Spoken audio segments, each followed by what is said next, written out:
Sun's flashback was one of the best so far, and now it's time to see the other side of it. Jin talks Sun's father into letting him marry her, during which time he says his father is dead. As we learned before, Jin is forced to take a job with Sun's father, which starts with him being forced to delay his honeymoon for 6 months. Jin is promoted to what is clearly meant to be delivering beatings to politicians. He doesn't quite get it and just delivers his first assignment verbally, though he does walk away with the puppy we saw him give to Sun. A neat detail here is the news report on Hurley in the background. What's really great is that unlike Sawyer's appearance in the Hearts and Minds flashback, no attention is drawn to it. It's just there for you to either notice or not. The politician doesn't reopen the factory he was supposed to, so Sun's father sends Jin back along with a hitman. Jin beats the crap out of the guy to save his life, and it's this that resulted in that scene before where he came home covered in blood. A decent twist, too bad it wrecks the timeline since when we saw Sun's point of view the dog was an adult by now. Jin goes to see his father, who he's been telling people is dead because he's ashamed of being from a poor fishing village. His father advises him to walk away after his next job, which will put him in America. Jin sees Sun walking around in a bikini and tries to cover her up. Michael intervenes, but Sun slaps him for it, and she finally gets back at him for ogling her. She explains that this was to stop Jin from fighting Michael himself, and Michael's still a jerk, as anyone who speaks out against Locke must be. Hurley gives a big speech to Jin about going fishing, like Jin can understand a single word. You want to be an outsider? It's your business. Wow, he started to turn into Jack there. Suddenly, Saeed and Shannon are talking like an old couple. That's quite a leap from translating a song together. Meanwhile, Sawyer has bought one of the 2 open spots on Michael's raft by letting some cable he scrounged up be used on it. Adam Smith was right. Kate is doing what she does best, butting in on things that are none of her business. But she has to stop when it turns out the raft is on fire. Yet, thanks for helping out, Locke.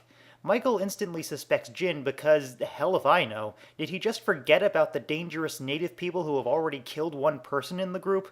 Oh wait, he spoke out against Locke, so he has to look as stupid as possible. Sun finds that Jin has burned hands and he just storms off when she accuses him. At the beach, Saeed lets Boone know what's going on between him and Shannon.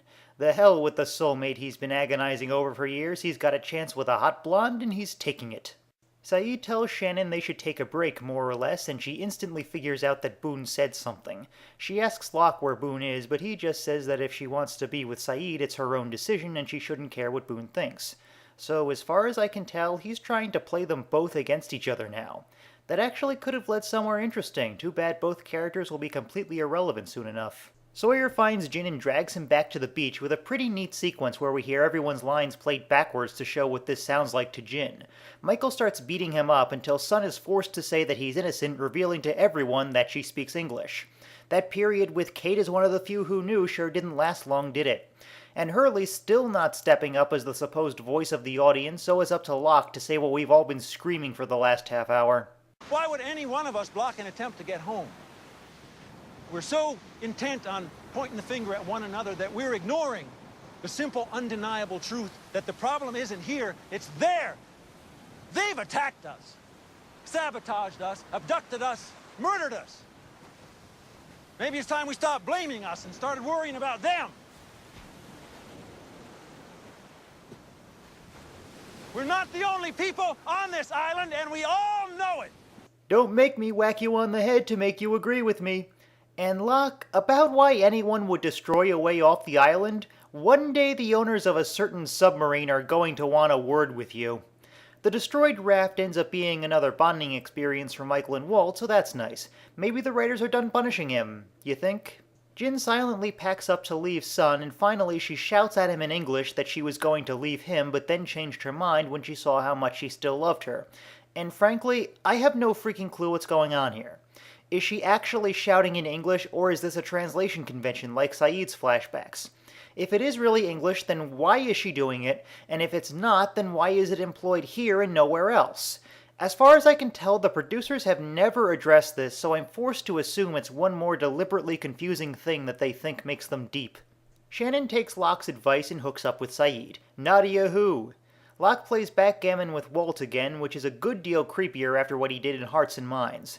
He's figured out Walt burned the raft, by magic apparently, and Walt says it's because he doesn't want to leave the island. And of course he couldn't just tell anyone this and had to immediately move to arson.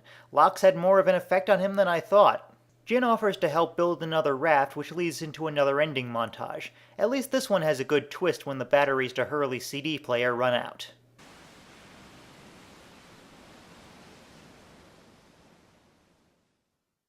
My score for In Translation is 8 out of 10. Despite the timeline issues, Jin's flashbacks do a great job giving us the whole story of his relationship with Sun so that we can now understand both of them and feel equally for them as their relationship falls apart. The ongoing story about Jin and Sun is definitely the best and most consistent aspect of the show throughout its entire run, and this is where it really starts to get going. It's unfortunate that it involves making Michael a moron and a jerk again, and Saeed and Shannon's relationship happens way too fast for my taste, but that core story is still good enough to make this a worthwhile viewing.